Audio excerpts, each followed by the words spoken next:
अस्सलाम वालेकुम स्टूडेंट्स, कैसे हैं आप सब? ठीक ठाक हैं जनाब। आज की जो क्लास का फर्स्ट टॉपिक है हमारा how to use Cisco packet tracer 6.0। First ये पढ़ना है हमारा। सेकंड टॉपिक है जनाब व्हाट इज डीएससीपी। डीएससीपी क्या होता है? Dynamic host configuration protocols. ये क्या चीज होता है?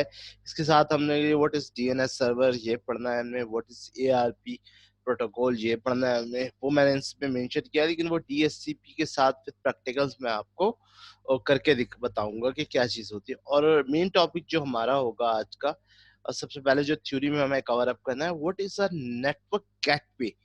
तो सबसे पहले टॉपिक की तरफ हम आ जाते हैं, how to use Cisco packet tracers. थोड़ा सा हम छोड़कर थोड़ा सा आ जाते हैं first topic, what is a network gateway.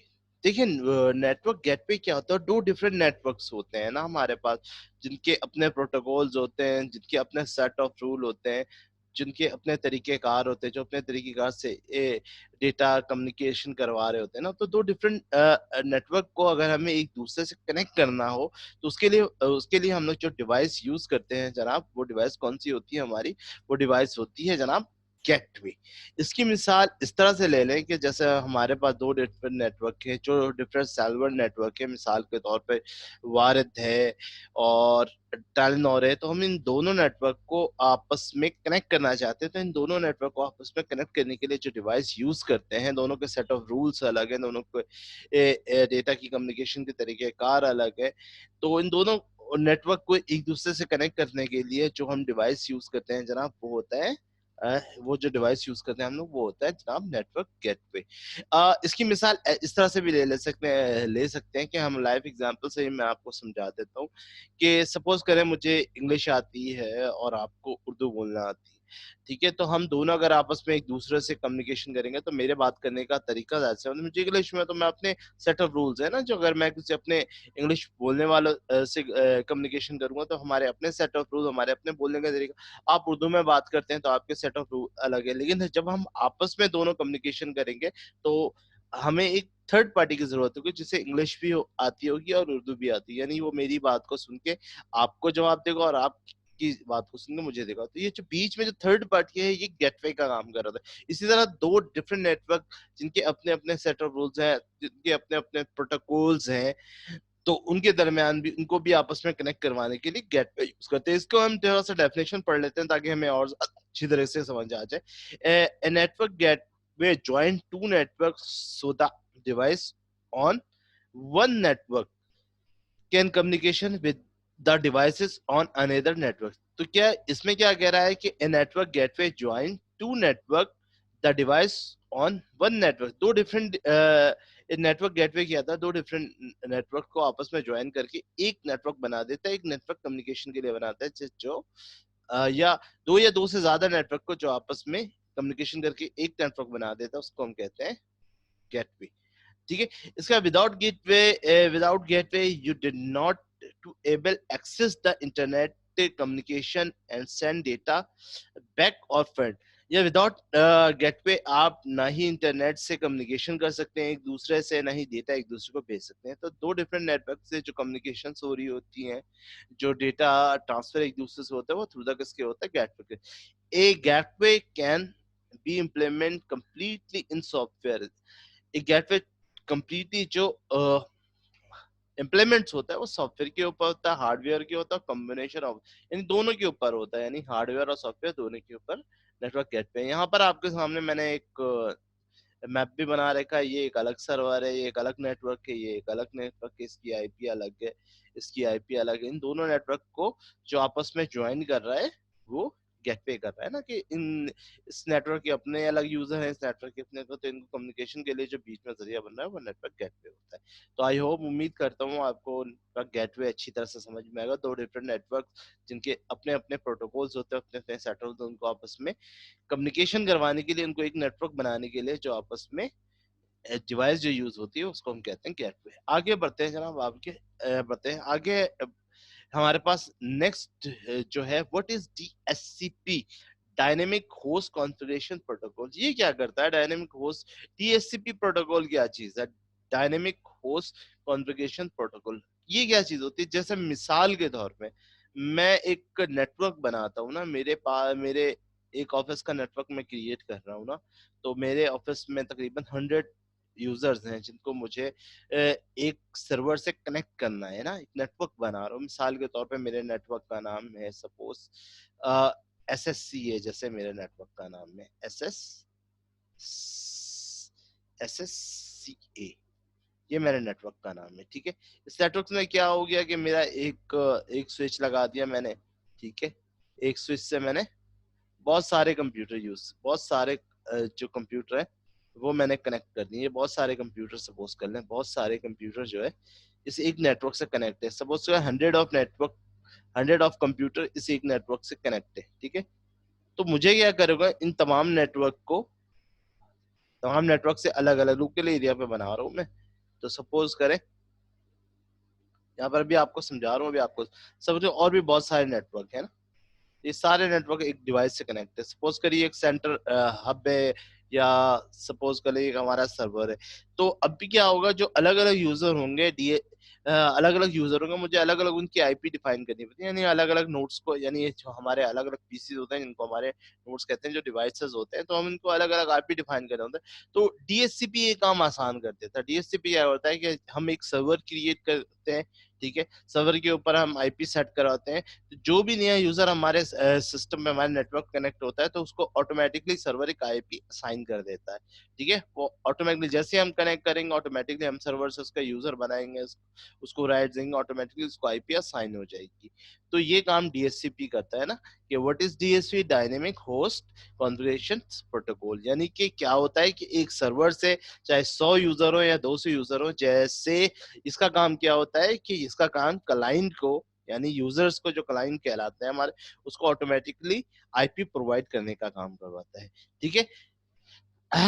इसकी डेफिनेशन पढ़ लेते हैं, इसको मैं करके भी अभी लाइव प्रैक्टिकल आपको दिखाऊंगा। आज की क्लास बहुत ज्यादा इंटरेस्टिंग होने वाली है ना। आज की क्लास में मैं आपको लाइव प्रैक्टिकल नेटवर्क पे करके दिखाऊंगा, किस तरह से एक नेटवर्क क्रिएट होता है, स्ट्रेट केबल्स क्या होती है, बहुत सारी चीजें हैं। अभी बहुत जबरदस्त होने वाली है। अभी थोड़ी सी हम इसको थ्योरी जल्दी जल्दी कंप्लीट कर लें, फिर मैं आऊंगा उस पर।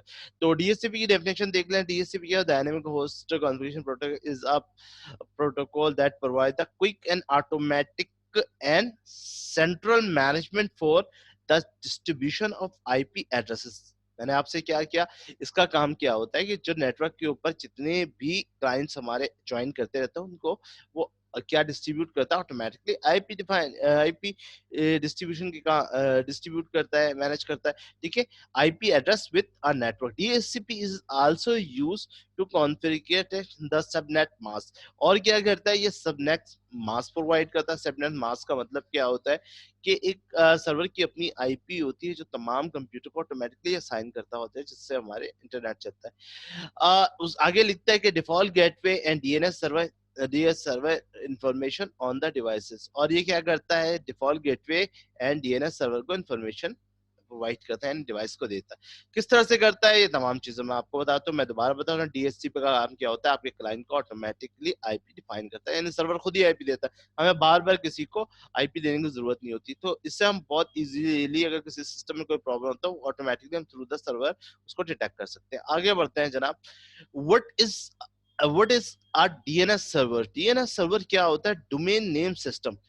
डोमेन नेम सिस्टम का काम क्या होता है, देखिए इसकी मिसाल ऐसे होता है कि पुराने जमाने में आपके घर में टेलीफोन वगैरह तो होती थी ना, लैंडलाइन फोन जो होती थी, उसके साथ ही आप लोग डायरी रखते थे कि अगर आपको किसी को कॉल करना होता तो डायरी में से नंबर हम लोग नोट करके रखते थे, तो उसको कॉल करते थे। बिल्कुल इसी तरह आज जब आप अपने कंप्यूटर से, अगर आपको कोई वेबसाइट खोलनी होती है, तो www.google.com आप लिख के एंटर करते हैं, तो ये डायरेक्ट नहीं खुल जाती।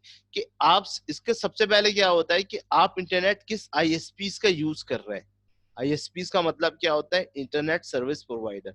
उस इंटरनेट सर्विस प्रोवाइडर के ऊपर क्या के पास क्या होता है, जब आप अपने कंप्यूटर से www.google.com करते हैं, तो जिस इंटरनेट सर्विस प्रोवाइडर की आप इससे आप इंटरनेट यूज आईएसपी यूज कर रहे हो, उसके सर्वर पे जाता है। उसके सर्वर पे हर वेबसाइट का अपना अपना एक अलग आईपी एड्रेस डिफाइन होता है। जैसे गूगल है, गूगल का अपना एक अलग आईपी एड्रेस देखे मैं यहाँ से डिफाइन किया कि आपने अपने सिस्टम से रिक्वेस्ट भेजी तो वो चला सीधा जाएगा कहाँ से, डीएनएस सर्वर, यानी कि जिस आईपी से आपने, जिस आईएसपी से आपने इंटरनेट दिया उसके डीएनएस सर्वर पे जाएगा। उससे डीएनएस सर्वर पे ये सारी लिस्टें ऐड हुई भी होती है ना कि भाई गूगल की आईपी ये है, ठीक है, फेसबुक की आईपी ये है, ठीक है, इजी बुक की आईपी, ईबे का आईपी ये है, यूट्यूब की आईपी ये है, या डिफरेंट वेबसाइटर्स की आईडी ये है, या फलानी की आईपी है। तो वो क्या करता है कि अपनी लिस्ट खोलता है ना, उसकी अपनी लिस्ट में वो सर्च करता है डीएनएस सर्वर, यानी जो आप रिक्वेस्ट अपने कंप्यूटर से भेजते हैं कि भाई मुझे google.com मेरे यूआरएल के ऊपर ला के दिखाए, तो वो डीएनएस सर्वर के ऊपर जिस आईपी से आप यूज करें वो उसके सर्वर या डीएनएस सर्वर पर,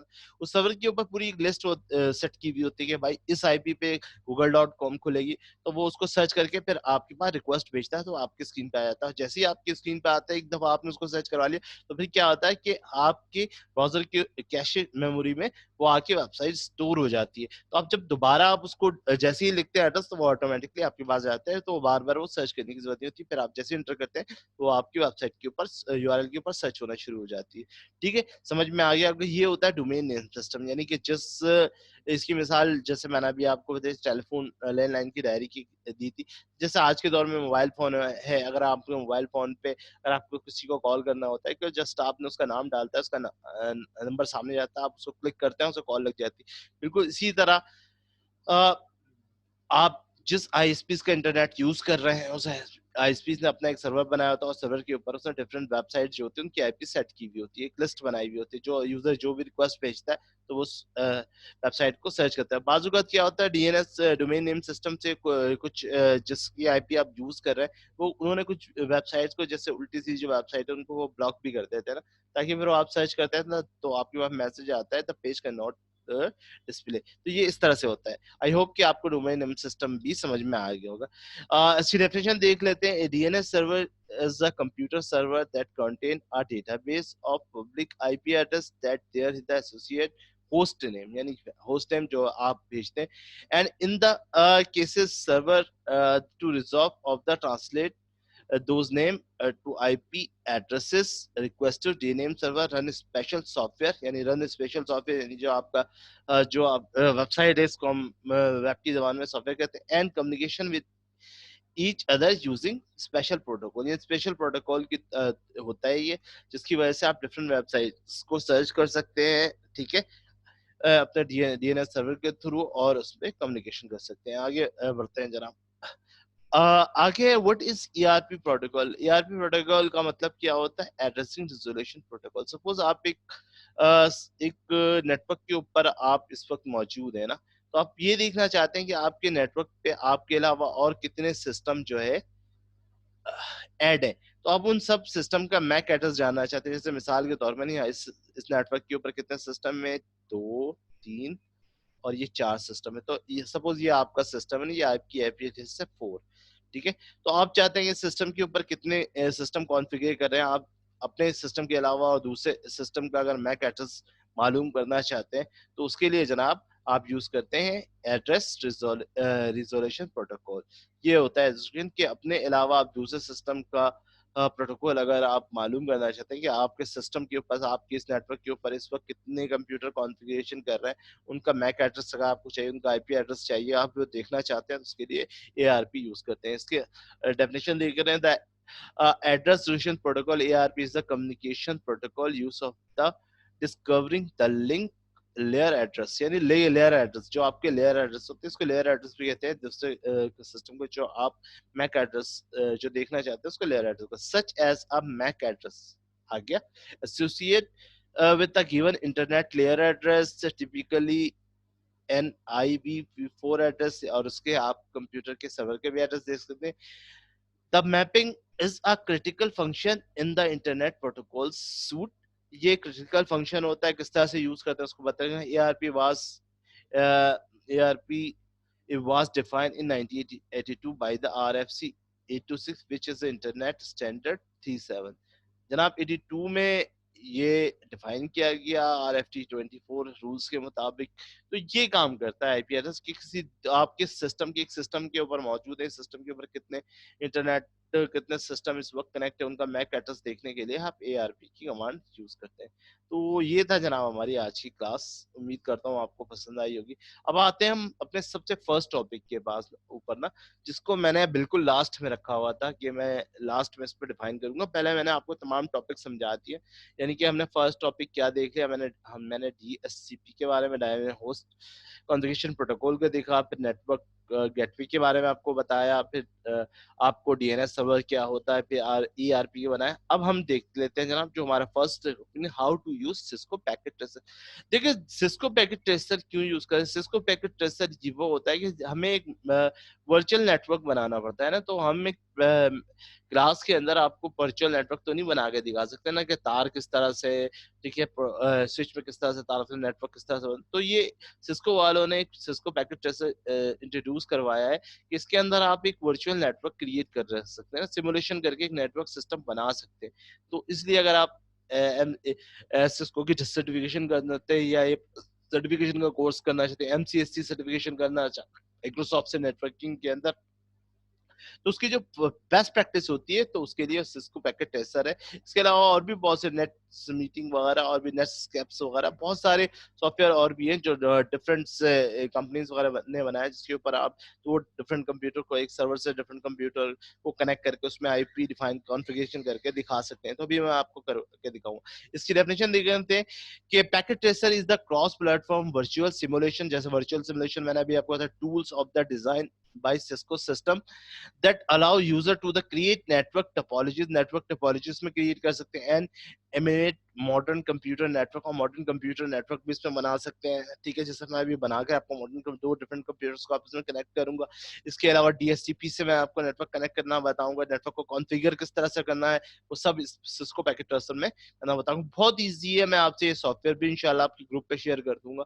इसको आप इंस्टॉलेशन कीजिएगा, इंस्टॉलेशन बहुत आसान है, इस पर डबल क्लिक करना, नेक्स्ट नेक्स्ट नेक्स्ट करना है और ये सॉफ्टवेयर आपका इंस्टॉल हो जाएगा। वो भी मैं आपसे शेयर कर लेता हूँ। The software allow user simulate the configuration of the Cisco routers switches using simulate command line interface. के अंदर बहुत सारा है कि आप इसके राउटर स्विचेस के ऊपर कमांड वगैरह भी दे सकते हैं, सिस्टम को कॉन्फ़िगरेशन भी कर सकते हैं। ये तमाम चीजें इंशाल्लाह मैं आपको करके दिखाऊंगा। मैं आपको दिखा देता हूँ इसका कि सिस्को पैकेट ट्रेसर है क्या बेसिकली। तो सिस्को पैकेट ट्रेसर को देखने के लिए मैं डेस्कटॉप पे चलता हूँ। देखिए डेस्कटॉप पे आने के बाद ये रहा सिस्को पैकेट ट्रेसर, यहाँ से मैंने इंस्टॉल किया हुआ है। मैं आपको इंशाल्लाह इसके एक्जी फाइल दे दूंगा, इतनी ज्यादा बड़ी नहीं, इस पर आप डबल क्लिक करके इजीली जो है आप इंस्टॉल कर सकते हैं। तो आपने सिंपल इसके ऊपर क्लिक करता है, इंस्टॉल होने के बाद डेस्कटॉप पे आपके पास आ जाएगा।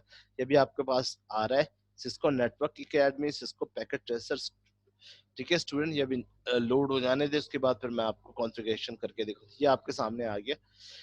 इसमें सबसे पहले क्या करना है, आपने इसको यूज किस तरह से करना है, बहुत ही आसान है। ठीक है ना, सपोज मुझे दो सेम सिस्टम को कॉन्फ़िगर करना है, यानी एक कंप्यूटर को दूसरे कंप्यूटर से कनेक्ट करना है, तो वो किस तरह से कर सकते हैं। ठीक है, यहाँ पर आपने आना है, ए सिंपल। यहाँ पर क्या लिखा हुआ है, यहाँ पे देखिए राउटर आ रहा है, और यहाँ पे क्या लिखा हुआ है, यहाँ पे एंड डिवाइसेस। आपने एंड डिवाइसेस पे क्लिक करना है, यहाँ से जेनरिक आ गया ना, तो जेनरिक सिस्टम आपने इसके ऊपर क्लिक करना है, यहाँ क्लिक करना है, फिर आपने एक जेनरिक लेना है, आपने यहाँ क्लिक करना है। तो ये डिफरेंट दोनों नेट डिवाइसेस सेम है ना, दो डिफरेंट दोनों कंप्यूटर सेम है, और दोनों कंप्यूटर का सेम हो और उसको एक दूसरे से कनेक्ट करना चाहते हैं कि सिर्फ ये दो कंप्यूटर कनेक्ट हो, तो उसके लिए जो वायर्स यूज होता है जनाब, उसके लिए क्रॉस वायर होते हैं। जो जब सेम डिवाइसेस में अगर आप कम्युनिकेशन एक कंप्यूटर से दूसरे कंप्यूटर में आप कनेक्ट करना चाह रहे हो, उसके लिए फिर आप क्रॉस केबल यूज करते हैं। वो क्रॉस केबल आप कहाँ से यूज करेंगे, यहाँ से एंड डिवाइसेस में, तो आपको ये सारे डिवाइसेस सर्वर्स वगैरह आ जाएंगे ना। तो यहाँ से अगर आपको वायर्स लेना है तो यहाँ से देखें, इस जगह पर आप यहाँ से देखें, यहाँ से आप राउटर्स ले सकते हैं, यहाँ से आप क्या यूज कर सकते हैं, स्विचेस यूज कर सकते हैं, यहाँ से हब यूज कर सकते हैं, यहाँ पे आप वायरलेस यूज कर सकते हैं, और यहाँ पे वायर्स। ठीक है, सर शॉर्ट है कंट्रोल ऑल्ट इस पे क्लिक करना है आपने। यहाँ पे डिफरेंट वायर्स आ रहे हैं आपके पास, ये नीचे लिखा हुआ भी ऑटोमेटिकली क्रॉस वायर। इसके बाद आपके कंसोल्व आ रहा है, इसके अलावा कॉपर स्ट्रेट थ्रू केबल, और यहाँ से आ रहा है कॉपर क्रॉस केबल। तो दो डिफरेंट एक कंप्यूटर का दूसरे दोनों डिवाइसेस अगर सेम हो, तो उसके लिए जब आप नेटवर्क करते हैं तो उसके लिए हम लोग यूज करते हैं क्रॉस केबल। आपने क्रॉस केबल पे क्लिक करना है, इसके ऊपर क्लिक करना है, और यहाँ से फास्ट इथरनेट 0 इसके ऊपर क्लिक करना, और इसके दूसरे सिस्टम पे लाकर आपने इसको क्लिक करके आपने फास्ट इथरनेट 0, यानी आपने भी यहाँ से 0 यहाँ से, अब ये दोनों नेटवर्क आपस में कनेक्ट हो गए। अब इनको IP डिफाइन करना, IP डिफाइन किस तरह से करेंगे, जैसे फर्स्ट वाले को मुझे IP डिफाइन करना है, आपने फर्स्ट वाले कंप्यूटर आके सिंपल आपने या डबल क्लिक करना है, तो ये आपके सामने ये एक डायलॉग बॉक्स आ जाएगा। अब इसके ऊपर आपने स्टैटिक आईपी किस तरह से देनी है, स्टैटिक आईपी किस तरह से देनी है, तो आपने सिंपल डेस्कटॉप पे जाना है और यहाँ से आपके पास आईपी कॉन्फ़िगरेशन है। सिंपल आपने आईपी कॉन्फ़िगरेशन पे क्लिक करना है और यहाँ पे एक स्टैटिक और डीएचसीपी भी मैं आपको बताता हूँ कि क्या होता है। स्टैटिक में क्या होता है कि हम खुद डिवाइसेस को आईपी देते हैं, जबकि डीएचसीपी में डायनामिक होस्ट कॉन्फ़िगरेशन प्रोटोकॉल में सर्वर के थ्रू हम आईपी डिफाइन करते हैं ना, तो उसमें जो सिस्टम हमारे नेटवर्क से कनेक्ट होते जाते हैं, हमारे डिवाइसेस कनेक्ट तो ऑटोमेटिकली उसको आईपी डिफाइन होते जाते हैं। ठीक है, तो यहाँ पे सपोज को आईपी डिफाइन करते हैं 192.168.0.1। ठीक है, और यहाँ से नीचे क्लिक करते हैं, सबटेंट मार्क्स खुद उठा लिया। ठीक है, हमने इसको दे दिया और हमने इसको भी दे दिया। डेस्कटॉप पे जाके हमने इस पर डबल क्लिक किया और यहाँ से आके हमने 192.168.0.2 हमने इसको 1 दिया था, इसको हमने 2 दे दिया। ठीक है, अब ये दोनों नेटवर्क कनेक्ट हो गए, दोनों में आईपी। अब इसको कॉन्फ़िगरेशन करना चाहते हैं कि ये वाला नेटवर्क जो यूजर 1 है ये यूजर 2 से कनेक्ट है, यानी इसको पिंग करके देखते हैं। पिंग करने के लिए डबल क्लिक करें दोबारा इसको और यहाँ से आपके पास कमांड लाइन है, कमांड लाइन पे क्लिक करें, जैसे मैंने अभी आपको बताया था आप कमांड लाइन भी कर सकते हैं। तो यहाँ से पीसी है, पीसी में आप आके PING पिंग लिख के 192, ठीक है, 192.168, ठीक है, .0.2 जैसे इंटर करेंगे ये देखें पिंग होना शुरू कर दिया। ये आपके पास पिंग है, इसका मतलब क्या हुआ, नेटवर्क सक्सेसफुली है ना, तो दोनों नेटवर्क। तो ये 1 बाई 1 नेटवर्क था जो मैंने अभी आपको करके दिखाया था। मैं इसको सेव कर लेता हूँ इस नेटवर्क को। ठीक है, इसको हम सेव कर लेते हैं। ठीक है, ठीक है, ये 1 बाई 1 नेटवर्क हम लोग PR1 के नाम से इसको सेव कर लेते हैं। ठीक है, क्लियर है जनाब। फिर दोबारा आके फाइल पे जाकर हम इसको न्यू कर लेते हैं। यस, ठीक है। अब सेकंड में हमें क्या करना है, सेकंड में हमने जनाब जनाब जनाब सेकंड में हमने करना क्या है, सेकंड में हमने क्या करना है, सेकंड में हमने कुछ ज्यादा बड़ा काम नहीं करना हमें। एक स्विच से, ठीक है, हमने क्या करना है, ARP हम एक स्विच लेंगे, एक स्विच के ऊपर डिफरेंट नेटवर्क, 3 कंप्यूटर्स या 3 नॉर्मल पीसी और एक लैपटॉप, 3 लैपटॉप को हम कनेक्ट करेंगे। कनेक्ट करने के बाद उसको पिंग करेंगे और उसका ARP एड्रेस हम देखेंगे। ठीक है, तो सेकंड टास्क हमारा ये कि किस तरह से करेंगे। हम वापस आते हैं सिस्को पैकेट ट्रेसर के ऊपर। ठीक है, तो उसके लिए हम सबसे पहले कहाँ जाएंगे कि हमें लेना है एक स्विच। सबसे पहले हम सिस्टम ले लेते हैं, फिर हम स्विच ले लेंगे। तो हम एंड डिवाइसेस पे आके हमने 3 एंड डिवाइसेस रखते हैं, एक ये ले लिया, ठीक है, ये ले लिया सिस्टम और एक ये। तो 3 एंड डिवाइसेस आ गए और यहाँ पर हमने आके 3 लैपटॉप ले लिया ना, 1 2 और अब हमें यहाँ पे स्विच लेना है। तो स्विच लेकर, ये तो तीनों डिवाइसेस अलग अलग है ना, तो सेम दो डिवाइसेस तीनों ये स्विच से कनेक्ट होंगे। तो स्विच के लिए हम कहाँ जाएंगे, यहाँ से नजर आ रहा है आपके पास स्विच, यहाँ पर आप स्विच पे क्लिक करें। स्विच से यहाँ पे आपके पास डिफरेंट स्विचेस आ रहे हैं, तो यहाँ से 2960 वाले स्विच ज्यादातर हम लोग यूज करते हैं। इसको आपने यहाँ से क्लिक करना है, यहाँ पे स्विच से क्लिक करके यहाँ से आकर डिवाइस में 296 आपने यहाँ इसके ऊपर सिंपल स्विच को छोड़ देना है। अब इस स्विच से इन तमाम नेटवर्क, देखिए अगर ये सेम डिवाइसेस होते तो हम लोग केबल कौन से यूज कर सकते थे।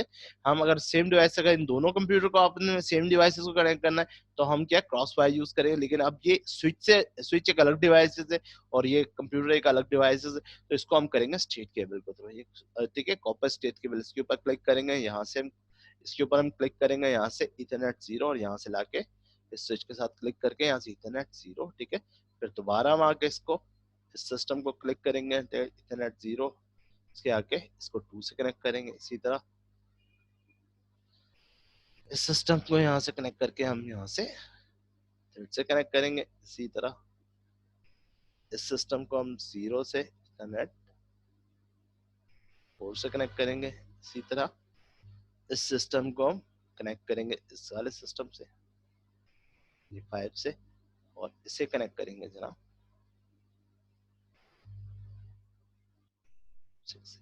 हम जरा इस नेटवर्क को थोड़ा सा सेट करवा लेते हैं ताकि हमें पता चले ना। तो अभी हम इन सबको पहले आईपी डिफाइन कर लेते हैं, फिर बात करते हैं ना।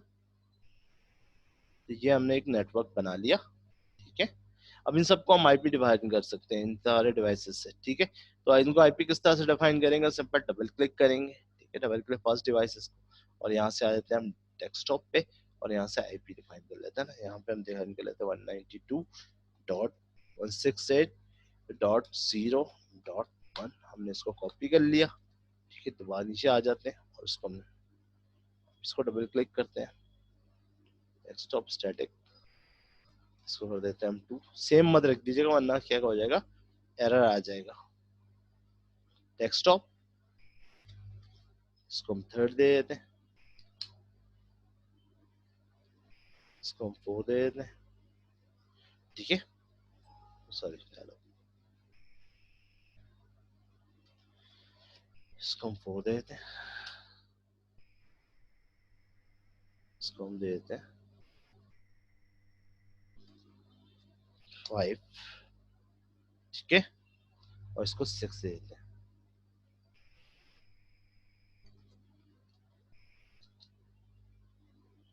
क्लियर है? Any problem? अब ये सारे नेटवर्क, ये सारे सिस्टम इस डिवाइस के साथ कनेक्ट हो चुके हैं। अब इसको कॉन्फ़िगरेशन करते हैं, ये हमारा 1 है, ये 2 है, ये 3 है, 4 है, 5 है, ये 6, इनको कॉन्फ़िगर कर लेते हैं। तो डबल क्लिक करता हूं मैं, इनको कमांड लाइन के ऊपर आके मैं इसको कॉन्फ़िगर कर लेता हूं, पिंग, ठीक है, 192.168.0.2, मैं 2 वाले को पिंग कर रहा हूँ। जैसे इंटर किया मैंने, यहाँ देखें 2 वाला पिंग होना शुरू हो गया। अब मैं क्या करता हूँ कि अब मेरे सिस्टम के ऊपर कितने नेटवर्क, अब मेरे इस नेटवर्क के ऊपर इस वक्त कितने सिस्टम है, ठीक है। मेरे इस नेटवर्क के ऊपर मेरे अलावा 1 2 3 4 5 6 सिस्टम है ना, तो इनको मैं पिंग किस तरह से करूंगा, ठीक है, ठीक है। अब मैं क्या करूंगा, अब इसका मुझे एआरपी चेक करना है ना, ठीक है। दोबारा आता हूँ, एआरपी क्या होता है, एड्रेस रेजोल्यूशन प्रोटोकॉल। तो एड्रेस रेजोल्यूशन प्रोटोकॉल यानी एआरपी की कमांड क्या करती है कि हमें ये बताती है कि हमारे इस सिस्टम के ऊपर हमारे कितने नेटवर्क हमारे साथ कनेक्ट है, हमें ये देखना है ना।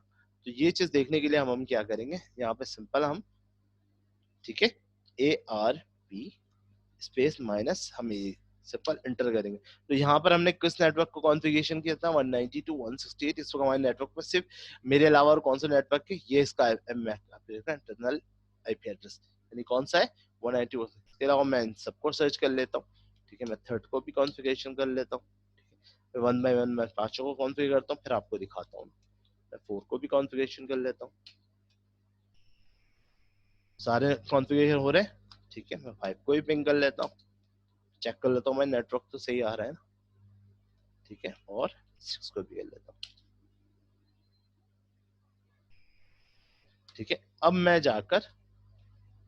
मैं करता हूँ, अब मेरे अलावा मेरे नेटवर्क पर कौन कौन सा आईपी है, ARP माइनस, ये देखें।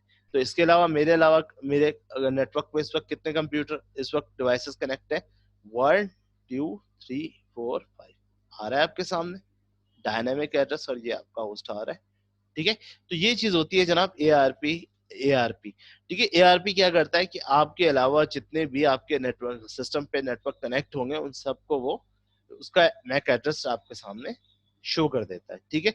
नेक्स्ट बढ़ते हैं जनाब, नेक्स्ट हमारा क्या टॉपिक, एआरपी आपने समझ लिया, एड्रेस रेजोल्यूशन प्रोटोकॉल, जो आईपी एड्रेस जो आपके सिस्टम में कितने नेटवर्क इस वक्त आपके सिस्टम में अटैच है उनके मैक एड्रेस को शो करने के लिए हम एआरपी यानी एड्रेस रेजोल्यूशन प्रोटोकॉल यूज करते हैं। आगे आते हैं जनाब, हम आते हैं वापस डीएससीपी की तरफ से, डायनेमिक होस्ट कॉन्फ़िगरेशन प्रोटोकॉल। ये क्या करता है, जैसे मैंने आपको बताया था कि हमारे पास 100 यूजर्स है ना, तो हमें 100, अभी आपके सामने मैंने 6 यूजर्स बनाए थे, ठीक है। मैं डायरेक्ट वहीं पे है dynamic host configuration protocol, direct हम सिस्को पैकेट ट्रेस है। अभी आपके सामने मैंने इस एक डिवाइस से, एक स्विच के ऊपर से कितने डिवाइस कनेक्ट किए थे, 6 कनेक्ट किए थे ना। तो 6 को मैंने अलग अलग आईपी एड्रेस दिया था। अगर सपोज कर एक ऑफिस में मेरे पास 100 या 150 यूजर्स हो, तो क्या मैं हर किसी को अलग अलग तो नहीं दूंगा ना आईपी एड्रेस। तो मैं क्या करूंगा, मैं एक सर्वर क्रिएट करूंगा, सर्वर पे DHCP पे एक आईपी एड्रेस एक्टिव कर दूंगा। तो जो जो हमारे क्लाइंट, हमारे यूजर्स हमारे नेटवर्क पे आते, तो सर्वर क्या होगा, उसको ऑटोमेटिकली एक यूजर असाइन कर देगा, और उसका एक अपना एक गेटवे एड्रेस होगा, यानी कि एक डिवाइस दूसरे डिवाइस से कनेक्ट हो रहा है, ऑब्वियसली उसका एक अपना गेटवे एड्रेस होगा, गेटवे के अलावा उसका DNS एड्रेस भी होगा, ताकि वो उससे इंटरनेट भी कनेक्ट हो सकते हैं और उससे वो उस नेटवर्क से कनेक्ट भी हो सकते हैं, ठीक है। तो वो DHCP क्या होता है, डायनेमिक होस्ट कॉन्फ़िगरेशन प्रोटोकॉल, क्या करता है कि सर्वर खुद ब खुद IP address assign, automatically user को आईपी असाइन करता है। ये क्लाइंट साइड सर्वर के लिए बेसिकली यूज करते हो। तो मैं इसको सेव कर लेता हूँ, इस वाले को, मैं इसको बंद कर देता हूँ, इसको सेव कर लेता हूँ, इसको ARP के नाम से सेव कर लेता हूँ, ARP।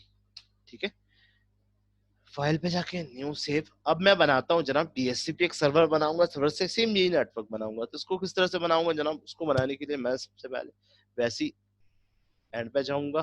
ठीक है, एंड सिस्टम में यहाँ पे 3 सिस्टम लूंगा, 2 3, और यहाँ से 3 लैपटॉप ले लेता हूँ, 1 2 और 3।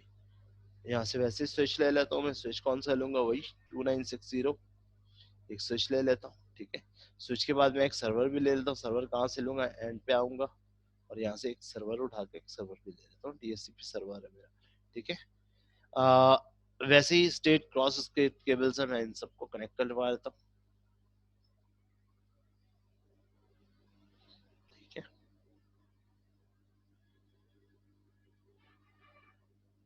इसको वैसे जल्दी जल्दी हम कनेक्ट करवा देते हैं। थर्ड, इससे ये है कि आपका कंप्यूटर नेटवर्क का कॉन्सेप्ट जो है ना बहुत हद तक इंशाल्लाह आज कॉन्सेप्ट क्लियर हो जाएगा। अब तक तो हम थ्योरी पढ़ लेते हैं ना, तो इंशाल्लाह मैं 1-2 प्रैक्टिकल अगर टाइम मिला तो मैं इंशाल्लाह आपको और भी ज्यादा थ्योरी के लेक्चर के साथ कंप्लीट करके दिखाऊंगा, ताकि आपका आप लोगों का कॉन्सेप्ट मजीद अच्छी तरह से मैं क्लियर कर सकूँ, ताकि आप एग्जाम में अच्छी तरह से प्रिपरेशन कर सकें। ठीक है, या आपका इंटरेस्ट जनरेट होता है कि आप नेटवर्किंग की तरफ जाना चाहते हैं, तो आप अच्छी तरह से कर सकते हैं। ये मैंने इसको सर्वर से भी अटैच कर दिया। ठीक है, ये मेरा सर्वर, और मैं इस सिस्टम को यहाँ या उसी से सेट करवा देता हूँ।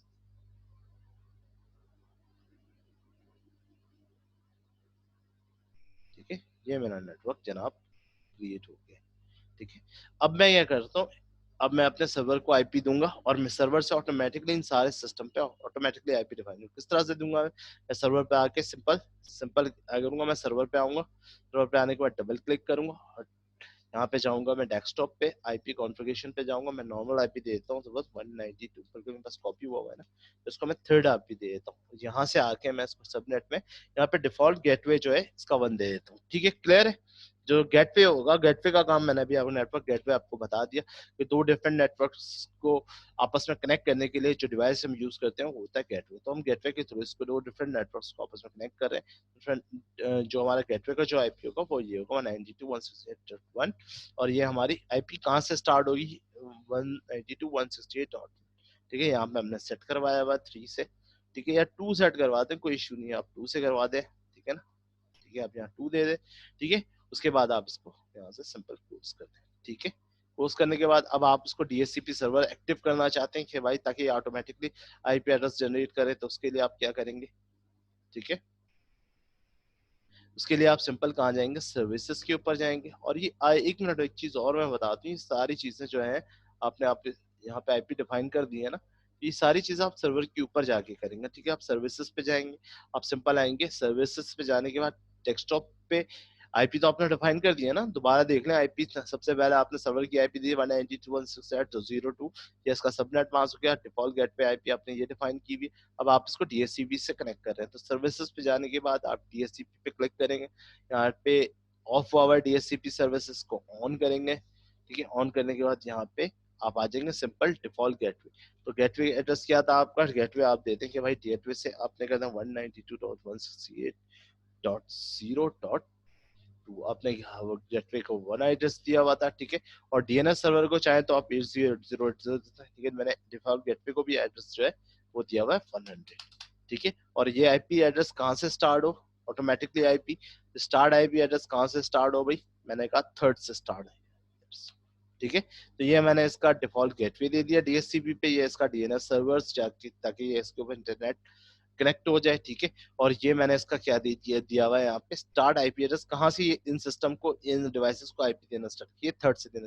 थर्ड के बाद 4 5 6 जैसे ऐसे बढ़ते, और इसको मैंने यहाँ से सेव करवा दिया, ये सेव हो गया, इसको मैंने यहाँ से बंद करवा दिया। ठीक है, अब आप चेक करना इनको, अब इनको आईपी, अब यहाँ से मैंने DHCP एक्टिव कर चुका हूँ मैं, अब इनको आईपी असाइन करना है इन सारे सिस्टम को ना। तो सबसे पहले फर्स्ट डिवाइस पे आते हैं, डबल क्लिक करते हैं और यहाँ से आ जाते हैं डेस्कटॉप पे और आईपी एड्रेस पे। देखिए यहाँ पे स्टैटिक है, जैसे ही मैंने DHCP पे क्लिक किया और यहाँ पे क्लिक किया, तो यहाँ पे देखें आईपी एड्रेस क्या डिफाइन हो गया, 192.168.3 हमने 2 से स्टार्ट किया था, ये आपका सबनेट्स, ये आपका आ गया डिफॉल्ट गेटवे और ये आपका आ गया डीएनएस सर्वर। आपने इसको बंद कर दिया।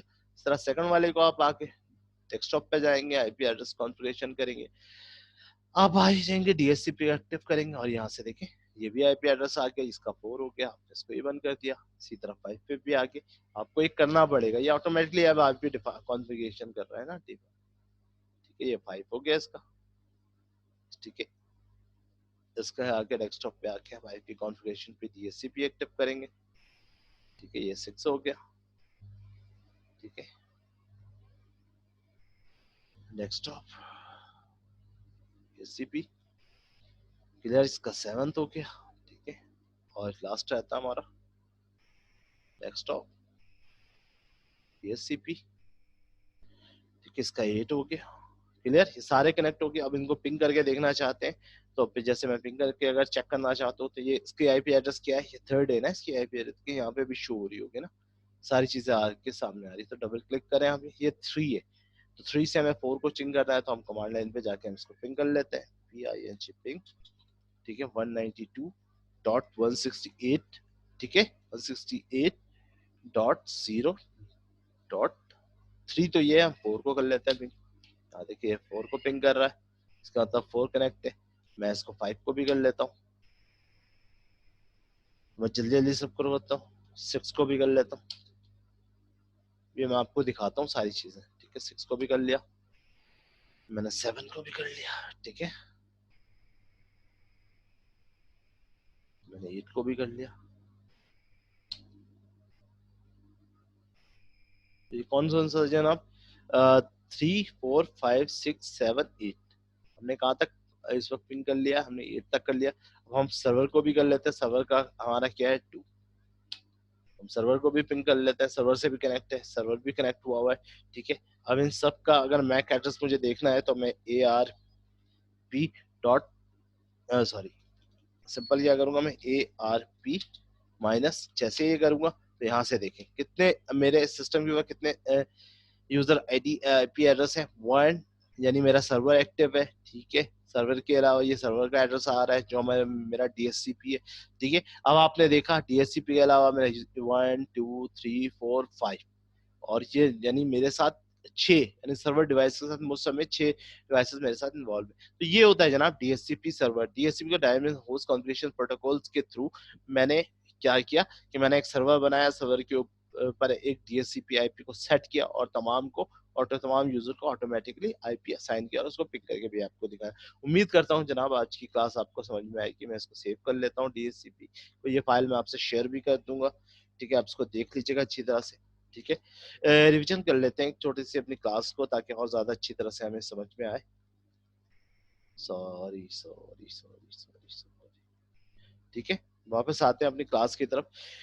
फर्स्ट टॉपिक में हमने देखा जनाब Cisco packet tracer. Cisco packet tracer क्या होता है कि एक नेटवर्क बनाने के लिए, सिमुलेशन नेटवर्क, वर्चुअल नेटवर्क बनाने के लिए सिस्को पैकेट ट्रेसर ने एक टूल्स बनाया है कि आप नेटवर्क को, एक कंप्यूटर को दूसरे कंप्यूटर या एक सर्वर को आप दूसरे सर्वर से कनेक्ट किस तरह से कर सकते हैं, नेटवर्क टोपोलॉजी किस तरह से क्रिएट कर सकते हैं। फिर डीएचसीपी हमने देखा, डीएचसीपी क्या होता है, dynamic host protocol configuration protocols हमने देखी कि डीएचसीपी भी जो होता है different user client side server होता है, बेसिकली ये डिफरेंट यूजर को ऑटोमेटिकली आईपी डिफाइन करके सर्वर से आईपी डिफाइन करने के लिए यूज करते हैं। नेटवर्क प्रोटोकॉल्स, नेटवर्क गेटवे मैंने आपको बताया, नेटवर्क गेटवे क्या होता है, तो डिफरेंट नेटवर्क को आपस में कनेक्ट करने के लिए जो डिवाइस यूज करते हैं वो होता है नेटवर्क। फिर डीएनएस सर्वर्स मैंने आपको बताया, एआरपी बताया। उम्मीद करता हूँ जनाब आपको अच्छी क्लास समझ में। क्लास रिलेटेड अगर आपके चैनल में कोई क्वेश्चन होगा तो मुझसे पूछिएगा जरूर। अपना बहुत ज्यादा ख्याल रखा, मुझे अपने दुआओं में याद रखिएगा।